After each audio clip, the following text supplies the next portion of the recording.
Hello and welcome to my Milestone 2 CST-239 assignment turn-in screencast for my inventory program. So first things first, here's the code, but we'll check out how the application actually runs. So I'll go here and I'll press run.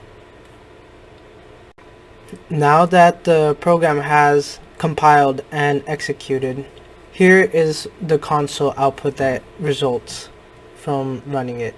We get a welcome that says welcome to the World of Warcraft WoW Armory Store, and we start off in a main menu.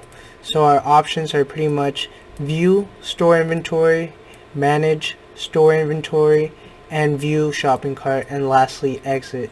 To start off, we'll check out option number 2. Now, it does a process where it goes through and checks how many items are already in the list, which we specify in the code as a starting inventory initialization. So we do that, but for this milestone we didn't really have to work with this, so inventory management is currently not available. So this feature doesn't work, but we can move on to the feature that does work.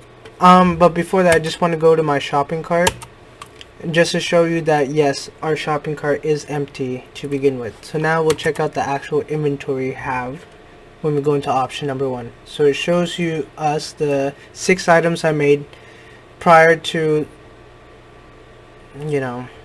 starting this video, I guess. Well, it's already in the code. So we have our 6 items. First one is a sword. It's a sword object which extends the saleable product class, and this is a bow, which is the same way. It extends saleable product. Then we have one type of armor, which is a shield, and then we have another type of armor, which is a headpiece. And lastly, we have 2 types of healings or healths. You could say we have a potion, and then we have a food item which restores health points.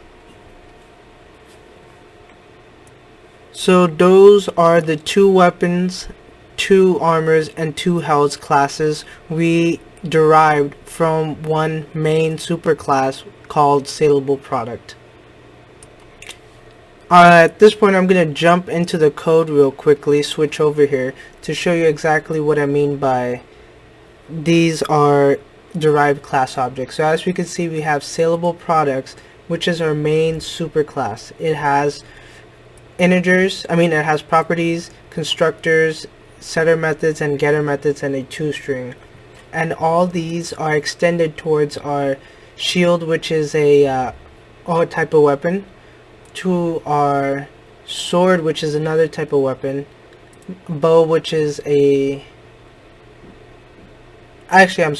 shield was actually armor, the helmet is armor, potion is health, food is health, bow and sword are weapons. And if I go to the main.java again, you can see in our initialize inventory function, which is called from the main method, this is how basically I create each type of item that was supposed to be shown as far as the assignment details for this milestone. Okay, so now we hop right back into the program, and it's basically asking us, do we want to purchase an item? I'll show you what happens when you press no, or not even no, just anything that doesn't make sense. And as you can see, it is error handled and it sends you back to the main menu. So we'll enter right back into viewing inventory with option 1. We'll say yes, and let's add some items. So let's add a weapon, and we could do weapon number 1 because it has index 1, item 1, and it's, as you can see, it is now added to our cart. Now if I press N, it says you chose not to buy anything else.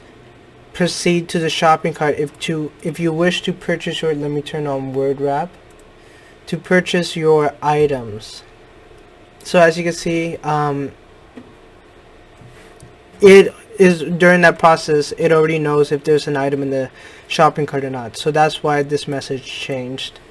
Now if you go number 3, if you view our shopping cart, as you can see, here it is, and we enter a new menu item, a new menu, which is the shopping cart menu, and our options are purchase all items, remove an item from the cart, clear the entire cart, or cancel. So let's do B, or let's try C first. Clear entire cart. So now it says you chose to clear entire cart, your shopping cart is now empty. If we enter number 3, we can go back in and see that our shopping cart is empty. So we'll go back into 1, view our inventory, and let's just start picking out some items.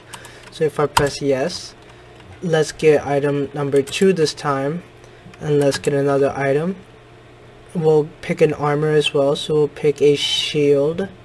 No, actually, since we got a bow, I'll pick a helmet. So item number 4, and then yes again, and let's get the spiritual healing potion, which is number 5. And I guess we'll just get number 6 as well, which is the food item, which counts as like a health. Now enter number 3. We see all these items that we just added to the shopping cart are showing up correctly. Now I'll try to remove an item from the cart, so I'll press B, and let's say I get rid of number 4. I enter that, and it says you removed item 4 from the shopping cart. Want to remove another item? I'm gonna go ahead and say no, but instead let's say something dumb like 45 and see if our code breaks. As you can see, it was error handled, our code didn't break, and it basically now says returning to main menu, please review your shopping cart to see if your updated cart items. So I go number 3. As you can see, instead of 4 items, we now have 3. And so the last menu option we will do is we will type in A for purchase all items, and as you can see, you chose to purchase all items, and it calculates all the items, and we spent a total of almost $30,000 at the WoW Armory, and it basically says thank you, please come again. But if we go back into 3, we can see our shopping cart is now empty. So this is pretty much, we've run through all the different options you could do with this program, and last thing to do would just to enter 4, which is exit, and the program is officially exited. And that is the end of my program. Thank you.